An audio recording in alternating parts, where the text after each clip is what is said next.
It started on a crisp October evening in 1997. I was 23 at the time, living in a quiet little town in upstate New York. The kind of town where everyone knows each other, and the biggest drama is whether the diner's pie was made fresh that morning. I was driving back from a late night shift, exhausted but relieved to be heading home. The road I took was one of those long, desolate stretches lined with dense woods, the kind of place where your headlights are the only thing piercing the darkness. I was about halfway home when I saw it, red and blue lights flashing in my rearview mirror. My heart sank. I wasn't speeding and my car registration was up to date, so I couldn't figure out why I was being pulled over. But I did as I was taught, signaled, slowed down, and pulled over to the shoulder. The cruiser pulled up behind me, lights still flashing. But something felt off. The officer didn't approach immediately. I sat there for what felt like an eternity, gripping the steering wheel, waiting. Then finally, I saw movement. A tall figure stepped out of the car and walked toward me. As he approached, I noticed his uniform didn't look quite right. It was faded, like it had been through years of wear, and the badge on his chest seemed tarnished. His face was pale, almost unnaturally so, and his eyes were sunken, giving him an unsettling, hollow stare. "Evening, ma'am," he said in a flat, almost mechanical voice. "License and registration." I handed over my documents, trying to suppress the growing knot of unease in my stomach. As he glanced at them, I took the opportunity to glance at his patrol car. That's when I noticed something chilling. The cruiser wasn't like the ones our local police used. It was older, almost vintage, and the logo on the side was faded and unreadable. The lights on top seemed wrong, too, like something out of an old crime show, not a modern patrol car. "Do you know why I stopped you?" he asked, his voice breaking through my thoughts. "No," I replied, my voice trembling slightly. "I wasn't speeding, was I?"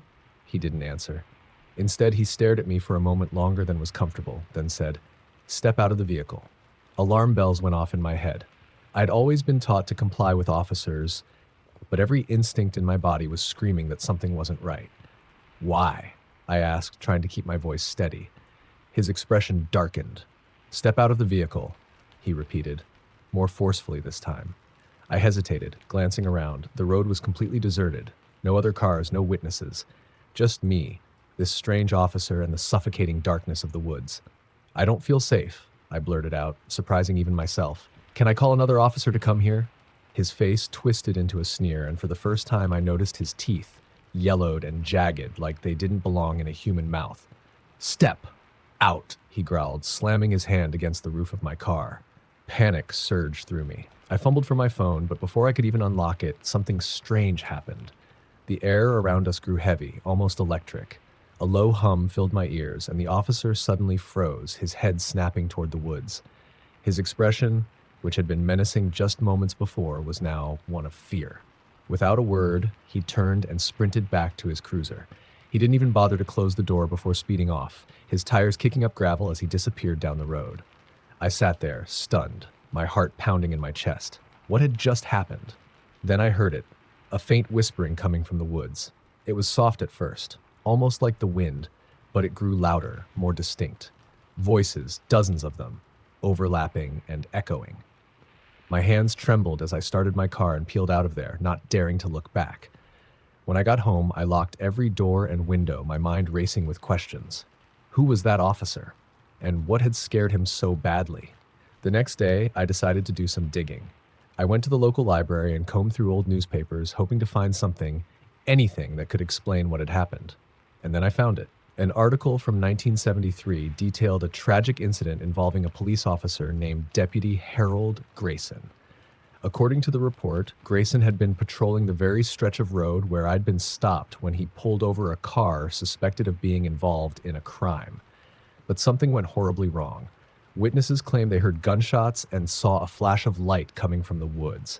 When backup arrived, Grayson's cruiser was empty, his body never found. Rumors swirled for years about what had happened. Some said it was an ambush, while others believed it was something more, supernatural. Locals began to whisper about strange sightings on that road. An officer in an old patrol car stopping drivers late at night. The encounters always ended the same way. The officer disappearing and the witnesses hearing those eerie whispers from the woods. I wish I could say that was the last time I experienced anything strange, but it wasn't. For weeks after that night, I felt like I was being watched. Shadows seemed to move in the corners of my vision, and I often woke up in the middle of the night to the faint sound of whispering. Eventually, it stopped, but I'll never forget the terror of that night. To this day, I avoid that road at all costs. And if you ever find yourself driving through upstate New York late at night and see flashing lights behind you, remember this story. Not every officer on the road is there to protect you. Some are still searching, trapped between this world and the next. Story number 2. It was a bitterly cold November night in 2013 when I encountered something I'll never forget. I was on the outskirts of a small town in Montana, a place surrounded by endless stretches of wilderness. The kind of isolation that makes you feel like the last person on Earth. I was driving home from visiting a friend, taking a winding back road known as Black Hollow Trail. Locals whispered about Black Hollow, saying it was cursed. It had a tragic history, several disappearances over the decades, including hikers, campers, and even a few drivers who were never seen again.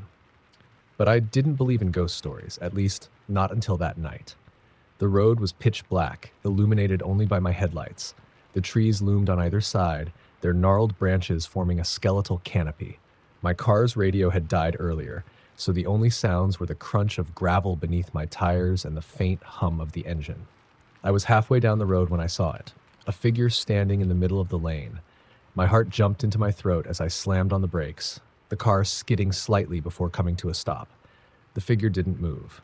It was a woman, pale and thin, wearing what looked like a long white nightgown. Her hair was matted, hanging in stringy clumps around her face. I rolled down my window slightly, my breath fogging in the freezing air. "Are you okay?" I called out, my voice shaking. She didn't respond. Instead, she slowly raised an arm and pointed down the road, her movements jerky and unnatural. Something about her felt wrong. Her face was obscured by her hair, but I could see her mouth twitching, as if she was whispering something. Against every instinct, I inched the car forward, my pulse hammering in my ears. As I passed her, I glanced back. She was still standing there, her arm outstretched, but her head had turned to follow me. Those dark, hollow eyes burned into me, and I swear I saw her lips curl into a faint smile. I hit the gas, desperate to get away, but the road seemed to stretch endlessly before me. The trees pressed closer, and the air grew colder, seeping into the car despite the heater blasting at full power. I glanced in the rearview mirror, and my stomach dropped. She was there, standing in the middle of the road, her figure growing smaller as I sped away. But then she wasn't. She was closer. Somehow she had jumped forward, now standing just a few yards behind my car, her head tilted at an unnatural angle. Her arm was still raised, pointing forward as though guiding me. I floored the accelerator, the engine roaring as the speedometer climbed. The road twisted and turned, but she was always there, appearing closer each time I looked in the mirror. My knuckles were white on the steering wheel, my breath coming in ragged gasps. I couldn't outrun her. And then she was gone. One moment she was in the mirror, and the next, nothing but the empty road stretched behind me. My relief was short-lived. I heard a noise. It started as a faint tapping, then grew louder. It was coming from the roof of my car. Tap, tap, tap, like fingernails drumming against the metal. My stomach churned, and I fought the urge to stop and check. But then a whisper filled the car, faint but unmistakable. "Stop." My vision blurred as panic set in. The whisper turned into a wail, a low, guttural sound that seemed to vibrate through my entire body. I screamed, slamming the brakes and skidding to a stop in the middle of the road. The car shuddered, the sound of gravel scraping under the tires deafening in the silence that followed. I sat there, trembling, staring straight ahead. I couldn't bring myself to look in the rearview mirror, but I didn't need to. I felt her. The weight on the roof shifted, and then, slowly, something slid down the windshield. It was her. Her pale face pressed against the glass, her empty eyes meeting mine. Her mouth moved, forming words I couldn't hear, but the malice in her expression was clear. I screamed again, throwing the car into reverse and slamming the gas. The car lurched backward, and she was gone. Just like that. No sound, no flash of movement. I didn't stop driving until I reached the town limits, my body trembling violently. When I finally pulled into a gas station, the attendant gave me a strange look as I stumbled inside. "You look like you've seen a ghost," he joked. I told him what had happened, and his face went pale. "Black Hollow," he muttered, shaking his head. "That's where they found her." "Found who?" I demanded, my voice breaking. He hesitated, then leaned closer, his voice dropping to a whisper. There was a girl back in the 70s. She got lost out there one night and never made it home, Mayo. They found her body weeks later, but something wasn't right. The coroner said she looked like she'd been scared to death. Her face was frozen in this awful expression, like she'd seen something no one should ever see. I felt sick. And the pointing? I asked. She kept pointing down the road. The attendant's face darkened. That's where they found her car, abandoned, just like yours might have been if you'd stopped. I didn't ask any more questions. I didn't want to know. I just wanted to get as far away from Black Hollow as possible. For weeks, I couldn't sleep. Every creak in my house, every shadow on the wall made me jump. But the worst part was the dreams. I'd see her standing at the foot of my bed, her arm outstretched, pointing toward the door. Her lips would move, whispering that same chilling word, stop. I don't drive that road anymore. In fact, I moved away from the town entirely. But sometimes late at night, I hear it. A faint tapping, like fingernails on glass, and I know she's still out there, waiting for someone else to find her. Story number 3. The night it happened, I was working the late shift at a 24-hour diner just off a quiet highway in rural Ohio.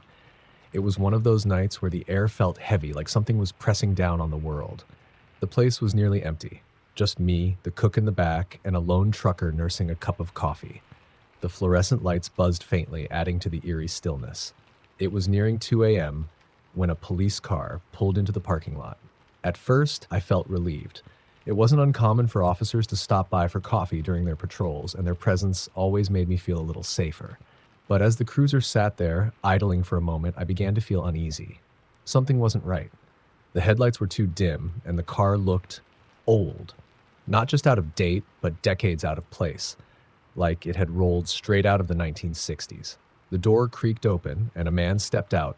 He was tall and broad-shouldered, dressed in a crisp police uniform that matched the car's vintage style. His boots clinked against the pavement as he walked toward the diner. His face was pale, almost chalky, and his eyes seemed too deep-set, like they were hiding in shadows that shouldn't have been there. He pushed open the door, the bell above it jingling faintly. The trucker looked up briefly, then returned to his coffee, seemingly unfazed. But I couldn't shake the feeling that something was wrong. The officer's movements were too deliberate, too stiff, as though he was mimicking how a person should act. He sat at the counter, directly across from me. "Coffee," he said in a voice that was low and gravelly, like the sound of distant thunder. I nodded, grabbing the pot and a mug. My hands were trembling as I poured, and I prayed he didn't notice. "Cream or sugar?" I asked, trying to keep my voice steady. "Black," he replied, staring at me with an intensity that made my skin crawl. I slid the mug toward him and stepped back, feeling the need to put some distance between us. He didn't touch the coffee, just sat there, watching me. The trucker finished his drink, left a few crumpled bills on the table, and muttered a quick good night before leaving. Now it was just me and the officer. The air in the diner seemed to grow colder, and the buzzing of the lights grew louder, almost unbearable. I busied myself wiping down the counter, trying to ignore the way his eyes seemed to follow my every move. Finally, he spoke again. "Quiet night." I nodded. "Yeah, not much traffic this time of night." He leaned forward slightly, resting his hands on the counter. His fingers were long and thin, the nails oddly yellowed. "Anything unusual?" he asked, his tone sharp, almost accusatory. I frowned. "No, nothing unusual." He didn't respond, just kept staring at me with those dark, shadowed eyes. The tension in the room was suffocating. Then, out of nowhere, he said, "Do you know why they call this highway the Ghost Road?" My heart skipped a beat. I'd heard the nickname before, but it was just a local legend. Drivers claim to have seen strange things. A hitchhiker that vanishes when you stop. A black car that follows you for miles before disappearing into thin air. I always dismissed it as nonsense. "Just stories," I said, forcing a weak smile. "Urban legends." His lips curled into something that wasn't quite a smile. "Legends come from somewhere, don't they?" Before I could respond, the lights flickered. Once, twice, then went out completely, plunging the diner into darkness. My breath caught in my throat. The hum of the lights was gone, replaced by an oppressive silence. Even the usual nighttime sounds, crickets, the distant hum of passing cars, were absent. "Power outage," I stammered, fumbling for my phone to use as a flashlight. "No," the officer said, his voice cutting through the darkness like a blade. "It's them." "Them?" I whispered, my hands trembling as I shined the weak light of my phone toward him. He was still sitting there, but his face had changed. The shadows around his eyes had deepened, consuming most of his features. His skin looked ashen, almost translucent, and his uniform appeared tattered, as though it had been pulled from a grave. "They come when the lights go out," he continued, his voice now a hollow echo. "The ones who didn't make it." I didn't understand what he meant, but I didn't want to stick around to find out. I grabbed my keys from beneath the counter and turned toward the door. That's when I saw them. Figures, dozens of them, pressed against the glass windows of the diner. Their faces were pale and gaunt, their eyes sunken and lifeless. Their mouths moved silently, forming words I couldn't hear. They weren't there moments ago, but now they were everywhere, surrounding the building. I froze, paralyzed by fear. The officer stood, his movements now jerky and unnatural, like a puppet on strings. "They're looking for someone," he said, his tone almost mocking. "They're always looking." "For who?" I managed to choke out. His gaze bore into me, and I felt an icy dread wash over me. "For you." I bolted toward the back door, my instincts screaming at me to run. I didn't stop to think, didn't stop to look back. I burst through the door into the cold night air, my breath coming in ragged gasps. The figures were outside too, their shadowy forms moving toward me. My car was parked at the far end of the lot, but it felt like miles away. I sprinted toward it, fumbling with my keys as I reached the door. I could hear them behind me, their movements unnervingly silent. I jumped into the car, locked the doors, and started the engine.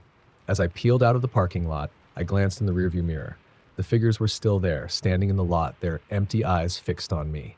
The officer was among them, his face twisted into an unnatural grin. I didn't stop driving until I reached my apartment, my entire body trembling.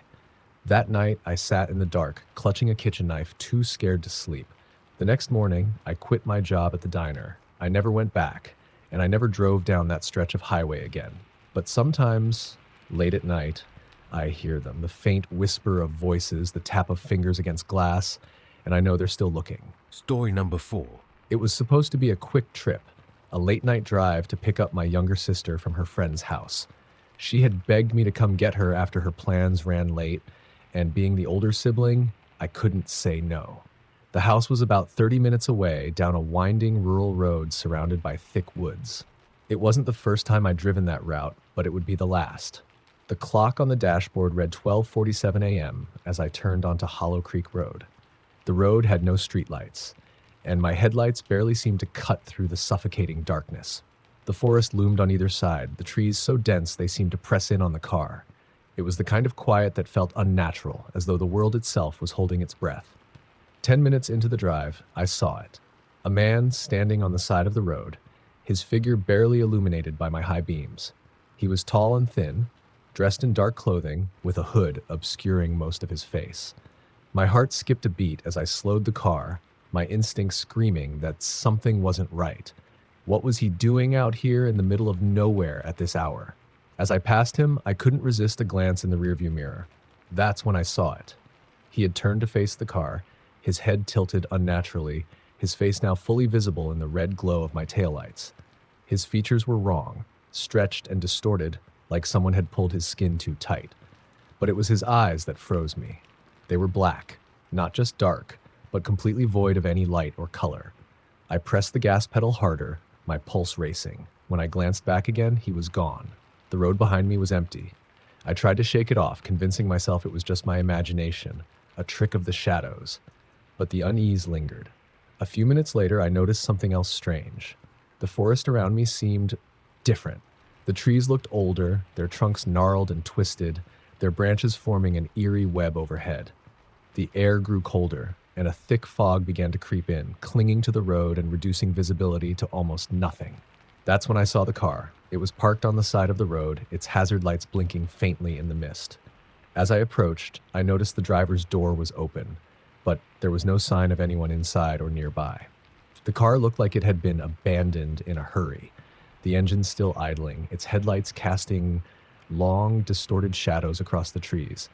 Against my better judgment, I slowed down, rolling down my window slightly to call out, "Hello? Is anyone there?" No response. Just the sound of my own breathing and the faint hum of the car's engine. I considered stopping to check, but something deep inside me, the same primal instinct that had screamed at me to keep driving earlier, told me not to. I rolled up the window and sped past. As I drove, the fog grew thicker, the road ahead vanishing into a pale gray abyss. The clock on the dashboard read 1:13 a.m., but it felt like I'd been driving for hours. The sense of unease had morphed into full-blown dread, every nerve in my body on edge. Then I saw it again. The man. He was standing in the middle of the road this time, directly in my path. His hood was down now, and his face was fully visible, that same grotesque, stretched mask with empty black eyes. I slammed on the brakes, the car skidding to a halt just a few feet from him. For a moment, neither of us moved. He just stood there, staring at me with those void-like eyes, his head tilting slowly to one side. My hands shook as I gripped the steering wheel, my heart pounding so loudly it drowned out every other sound. Then he smiled. It was a slow, deliberate movement, his lips stretching far too wide to be human. His teeth were jagged and yellow, like shards of broken glass. I threw the car into reverse, but before I could hit the gas, he raised one long, skeletal hand and pointed toward the woods. My headlights flickered, and for a split second, I thought the engine was going to die. When the lights stabilized, he was gone. I didn't wait to see where he went. I gunned the engine, speeding down the road as fast as I dared, but no matter how far I drove, the scenery didn't change. The same twisted trees, the same oppressive fog, the same suffocating sense of being watched. And then I heard it, a faint tapping sound coming from the roof of the car. At first, I thought it was a branch or debris from the trees, but the taps grew louder, more deliberate, like someone was walking across the roof. I didn't dare stop. I didn't dare look. I just kept driving, praying I'd find a way out of this nightmare. Finally, the tapping stopped, replaced by a new sound, a faint whispering, just barely audible over the hum of the engine. It wasn't in English or any language I recognized. It was low and guttural, like the voice of something ancient, something that didn't belong in this world. Then the whispering turned into a scream. It was deafening, a high-pitched wail that seemed to come from everywhere at once. My vision blurred as tears streamed down my face, and I fought to keep the car on the road. The scream built to a crescendo, and then, just as suddenly as it had started, it stopped. The fog lifted, the trees thinned out, and I saw the glow of streetlights ahead. I pulled into my sister's driveway, barely able to breathe. She came running out to meet me, concern etched across her face. "What took you so long?" she asked. I glanced at the clock. It was 3:47 a.m. Somehow, a 30-minute drive had turned into nearly 3 hours. I didn't tell her what had happened. I didn't have the words to explain it. All I knew was that I would never take Hollow Creek Road again. Whatever I had encountered out there, whatever it was, wasn't finished with me. I could still feel its presence lingering at the edge of my mind, waiting for the next time I dared to drive alone at night. Story number 5. It started with the kind of call police officers dread the most, a 911 hang-up in the dead of night. I wasn't the responding officer, but as the dispatcher called for backup, my partner and I were the closest unit. The house was deep in the woods, on the outskirts of our rural town. Locals called the place the Old Garver property, a derelict farmhouse with a reputation for being haunted. But ghost stories didn't concern me. Real-life threats did. When we arrived, the first officer on the scene, Deputy Harrington, was standing by his cruiser, his flashlight trained on the dark, crumbling house. His face was pale, and his usual bravado was replaced with unease. "No signs of forced entry," he said as we approached. "But something doesn't feel right. I swear I saw movement in the upstairs window." The house loomed before us, its broken shutters creaking in the cold wind. The windows were mostly boarded up, but the few visible panes reflected the beams of our flashlights like lifeless eyes. The door hung slightly ajar, its rusted hinges protesting as it swayed. "We'll sweep it together," I said, trying to keep my voice steady. "Could be squatters." We stepped inside, the air heavy with the smell of mildew and decay. The floorboards groaned under our weight, and the distant sound of dripping water echoed through the empty halls. The house was a labyrinth of narrow hallways and darkened rooms, each one more unsettling than the last. Faded wallpaper peeled from the walls, revealing strange symbols carved into the wood beneath. "Looks like someone's been here," Harrington muttered, shining his light on a pile of empty food cans and a makeshift bed in the corner of the living room. "But it doesn't explain the call." The faint sound of footsteps overhead sent a chill down my spine. We exchanged tense glances before cautiously ascending the staircase. The steps were uneven and creaked loudly, each one an unwelcome announcement of our presence. At the top of the stairs, the The hallway stretched out in both directions, the darkness seeming to pulse and shift.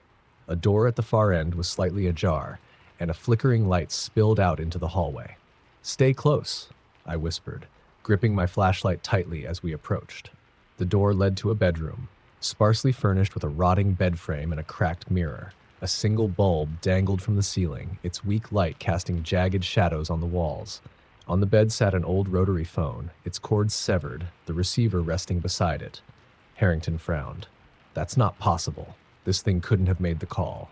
Before I could respond, the phone rang. The sound was deafening in the silence, a sharp, shrill tone that made my blood run cold. Harrington and I froze, staring at the phone in disbelief. Slowly, I reached out and picked up the receiver. "Hello?" My voice sounded small and distant. There was no response, just a faint crackling static. Then a whisper. "Help me." The voice was faint, childlike, and filled with desperation. "Who is this?" I demanded, but the line went dead. The air in the room grew colder, and the light bulb flickered violently before shattering, plunging us into darkness. I heard Harrington curse as we scrambled to turn on our flashlights. "That's it," he said, his voice shaking. "We're getting out of here." As we turned to leave, we heard it, the sound of footsteps again, this time coming from the hallway. But they weren't hurried or panicked. They were deliberate, heavy, and unrelenting. I shone my light down the hall, and my stomach dropped. At the far end, a figure stood.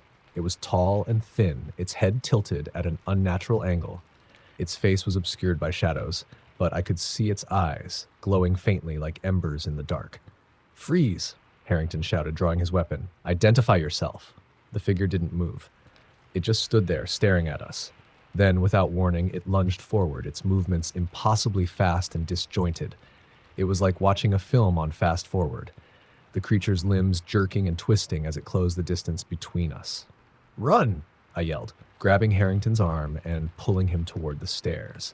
We sprinted down, the sound of splintering wood and unearthly growls chasing us.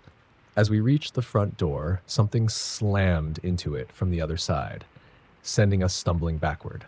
The door rattled violently, the hinges groaning as if they were seconds from giving out. "There's another way out," Harrington shouted, pointing toward the kitchen. We bolted through the narrow hallway, so that the walls seeming to close in around us. The growling grew louder, accompanied by the sound of nails scraping against wood. Whatever was chasing us was close, too close. We burst into the kitchen, where a back door hung open, swinging in the wind. Without hesitation, we ran through it, the cold night air hitting us like a slap. Behind us, the house seemed to shudder, the growls and scraping replaced by an eerie silence. We didn't stop running until we reached our cruisers. Harrington was panting heavily, his face pale and drenched in sweat. "What the hell was that?" he gasped. I couldn't answer. My mind was racing, trying to make sense of what we'd just seen. The rational part of me wanted to believe it was a squatter, someone deranged and dangerous. But deep down, I knew the truth. That thing wasn't human. The next day, we returned to the house with more officers and a team of investigators. But when we arrived, the house was gone. Not abandoned, not burned down. Gone. The foundation was still there, but the structure itself had vanished, as though it had never existed. The rotary phone we'd seen in the bedroom was sitting in the grass, its cord severed and the receiver resting beside it. We filed our report, but no one believed us. The Garver property was officially listed as demolished years ago, they said. No house had stood there in decades. I left the force not long after that night. Harrington transferred to another department. We never spoke about what happened again, but sometimes I'll wake up in the middle of the night, my heart racing, convinced I can hear the faint sound of a rotary phone ringing in the distance, and I'll never forget the voice that whispered through the static. "Help me." Story number 6. It was a foggy night in late October when my car broke down on a desolate stretch of Route 74. The road was infamous in our small town, the subject of whispered rumors about ghostly apparitions and strange disappearances. But I never put much stock in those stories, at least not until that night. The engine sputtered and died just as I reached the edge of a wooded area. I cursed under my breath and pulled off to the side of the road. My phone had no signal, and the nearest town was miles away. I was stuck, alone, with nothing but the suffocating silence of the woods and the dim glow of my car's hazard lights. I popped the hood and stepped out into the cold night air, flashlight in hand. The mist clung to the ground, swirling around my feet as I inspected the engine. I wasn't a mechanic, but it didn't take an expert to see that I wasn't fixing the car on my own. That's when I heard it. The faint sound of footsteps crunching on gravel coming from somewhere behind me. My heart leapt into my throat. I spun around, shining the flashlight into the darkness, but the beam of light only revealed more fog and the empty road. "Hello?"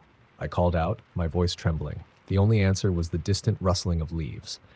I quickly decided to lock myself back in the car. At least there, I'd have some semblance of protection. I sat in the driver's seat, gripping the steering wheel, my breath fogging up the glass as I scanned the road for any signs of movement. The silence was oppressive, broken only by the faint ticking of the cooling engine.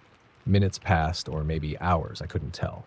Just as I began to convince myself that the footsteps were my imagination, I saw it. In the rearview mirror, a figure emerged from the fog. It was a man, or at least it appeared to be. He was tall and gaunt, wearing a dark coat and a wide-brimmed hat that obscured most of his face. He walked slowly, deliberately, as if he had all the time in the world. My stomach churned with unease as he came closer, his form growing more distinct in the red glow of my taillights. I locked the doors and tried to convince myself he was just a passerby, someone who might even offer help. But as he approached, something about him felt off. His movements were too smooth, too calculated, like a predator stalking its prey. He stopped a few feet from the back of my car, standing just outside the reach of the hazard lights. For a moment, he didn't move. He just stood there, watching me. I couldn't see his face, but I could feel his gaze, cold and unrelenting. I honked the horn, hoping to scare him off, but he didn't flinch. Instead, he took a slow step forward, then another, until he was standing right at the driver's side window.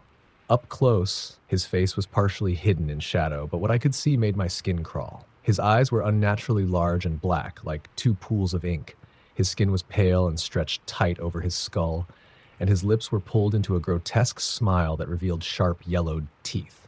"Need some help?" he asked, his voice low and gravely, like the scraping of metal on stone. I shook my head, unable to speak. My hands fumbled for my phone, desperate to call for help even though I had no signal. The man leaned closer, pressing his face against the glass. "It's not safe out here," he whispered. "Things come out at night." Before I could respond, his smile widened, impossibly so, stretching far beyond the limits of any human face. His teeth grew longer, sharper, glinting in the dim light. Panic overtook me. I slammed the car into gear, praying the engine would turn over. By some miracle, it did. The car roared to life, and I stomped on the gas. The man stepped back, his smile never faltering, as I sped down the road. But the nightmare wasn't over.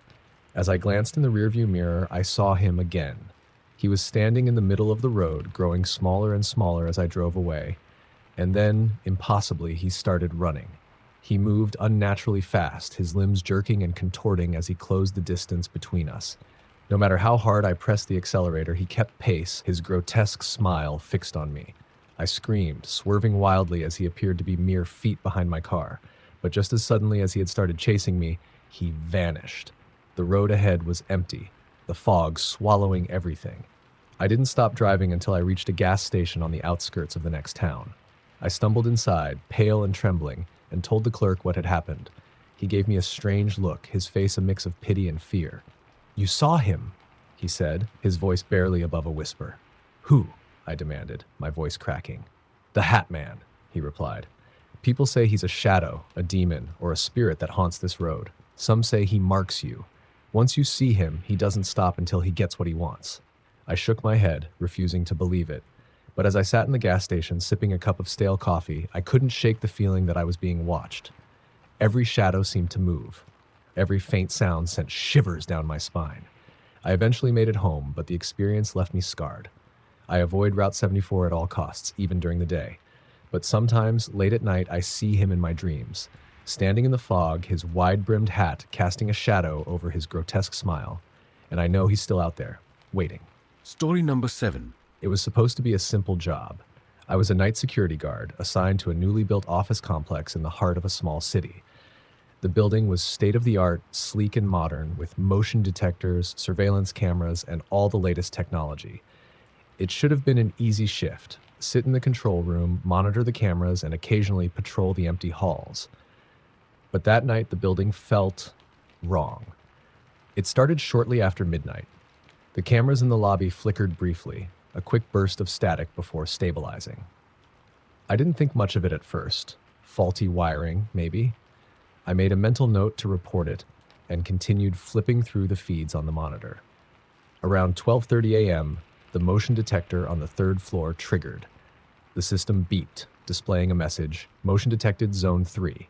My pulse quickened as I switched the camera feed to that floor. The screen showed the empty hallway, its fluorescent lights buzzing softly. Nothing was out of place, no movement, no shadows. Still, protocol required me to check it out. I grabbed my flashlight and made my way to the third floor. The elevator doors opened with a soft chime, and I stepped out into the hallway. The air felt different here, heavier, colder. The lights overhead flickered faintly as I walked, the sound of my footsteps echoing down the empty corridor. "Hello?" I called out, my voice sounding too loud in the silence. No answer. The motion detector could have been tripped by a loose door or a stray animal, I told myself. Still, I couldn't shake the feeling that I wasn't alone. I finished my sweep and found nothing unusual. Just as I was about to head back to the control room, I heard it, a faint whisper, coming from one of the offices. I froze, my hand tightening around the flashlight. "Is someone there?" I asked, my voice trembling. The whisper came again, low and unintelligible, like someone speaking from just beyond a closed door. It was coming from the office at the end of the hall. I swallowed hard and approached cautiously, my heart pounding in my chest. The door was slightly ajar and a faint light spilled out into the hallway. I pushed it open slowly, my flashlight cutting through the darkness. The room was empty, but the desk lamp was on, its bulb flickering erratically. Then I saw it, a message scrawled on the glass wall in what looked like condensation. 4 words that made my blood run cold. "Leave. You're not alone." I stumbled back, my flashlight trembling in my hand. The air in the room grew colder, my breath fogging up in front of me. I didn't wait to find out who or what had written the message. I bolted out of the office and took the stairs back to the control room 2 at a time. When I reached the monitors, my hands were shaking so badly I could barely navigate the controls. I scanned every camera feed, looking for any sign of movement. That's when I saw it. The camera on the third floor showed a figure standing in the hallway. It was tall and thin, its body draped in shadow.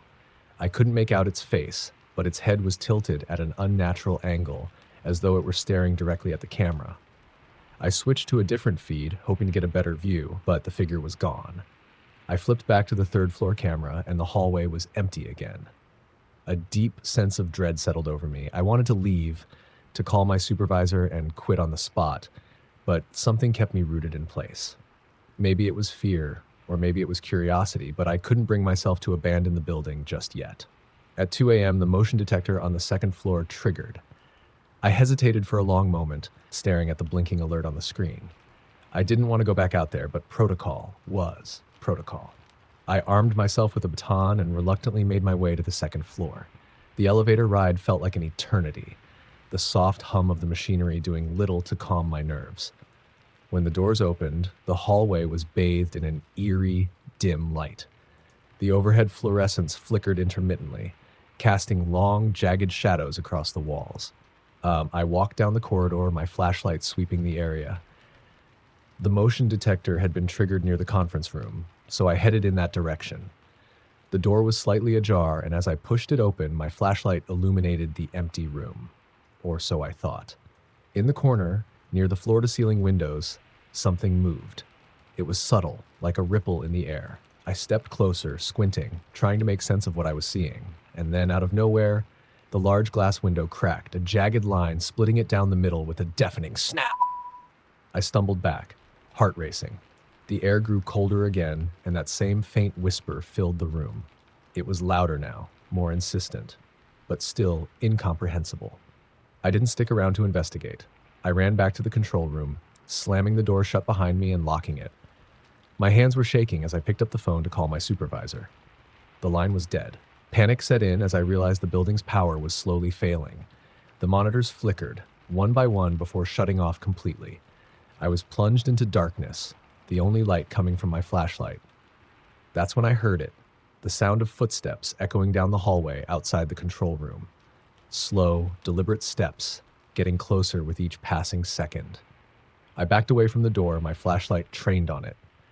The footsteps stopped just outside, and the handle rattled as though someone or something was trying to get in.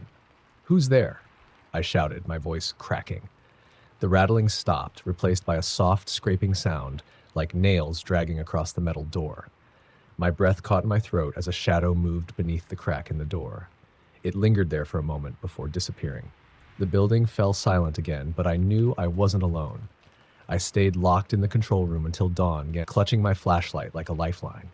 When the morning shift arrived, they found me pale and shaken, unable to explain what had happened. I quit that same day. The office manager later told me the building had been constructed on the site of an old orphanage that burned down decades ago. Dozens of children and staff had perished in the fire, and rumors of strange occurrences had plagued the site ever since. I don't know what I encountered that night, but I know this. It wasn't human, and it didn't want me there.